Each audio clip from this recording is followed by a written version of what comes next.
आज हम पढ़ेंगे फिजिक्स का chapter 3 Newton's laws of motion. ये चैप्टर मोशन के पीछे छुपी रूल्स को समझाता है जिन्हें सबसे पहले एक्सप्लेन किया था सर आइजैक न्यूटन ने। तो चलिए शुरू करते हैं सिंपल लैंग्वेज में सभी डेफिनेशंस और फॉर्मूलाज के साथ।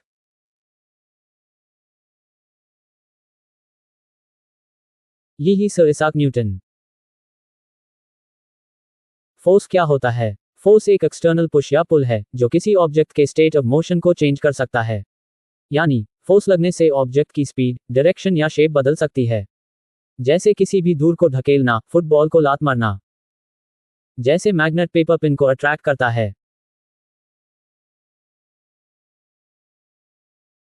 फोर्स का एसआई यूनिट न्यूटन होता है। Formula of force F equals ma। Force equals mass into acceleration. Force का एग्जाम्पल।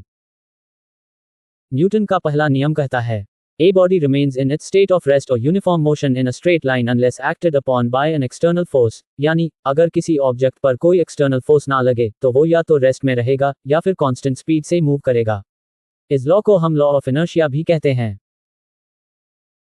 इनर्शिया एक ऑब्जेक्ट की वो प्रॉपर्टी होती है जो उससे उसकी मोशन या रेस्ट की स्टेट में बनाई रखती है। ज्यादा मास वाले ऑब्जेक्ट में इनर्शिया भी ज्यादा होता है। नीचे इनर्शिया का एग्जाम्पल है।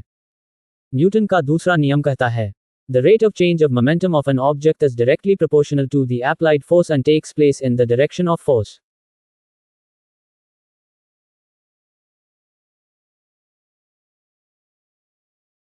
Formula F equals ma।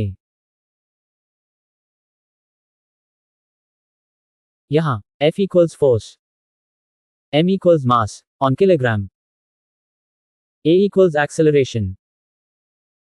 इस लॉ के बेसिस पर ही फोर्स का मैथमेटिकल डेफिनेशन मिलता है। मोमेंटम किसी ऑब्जेक्ट की मास और वेलोसिटी का प्रोडक्ट होता है। Momentum P equals mass m into velocity v। P equals m into v। SI unit is kilogram metre per second. Newton का तीसरा नियम कहता है for every action there is an equal and opposite reaction. यानी अगर आप किसी wall को पुश करते हो तो वॉल भी आपको उतनी हाई फोर्स से पुश करती है ऑपोजिट डायरेक्शन में। ये रहे Newton's third law of motion की examples.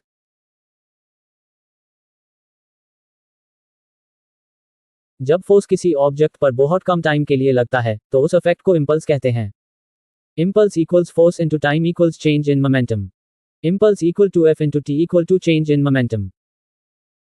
SI unit Newton second NS। ये रहा इंपल्स का example. Law of conservation of momentum. In the absence of any external force, the total momentum of a system remains constant। m1u1 plus m2u2 equals m1v1 plus m2v2। यहाँ m equal to mass, u equal to initial velocity, v equal to final velocity। ये law बताता है कि total momentum before collision equals total momentum after collision। अगर आपको ये video helpful लगी तो लाइक करें, शेयर करें और चैनल को सब्सक्राइब करना ना भूलें। मिलते हैं नेक्स्ट चैप्टर में एक नए कॉन्सेप्ट के साथ।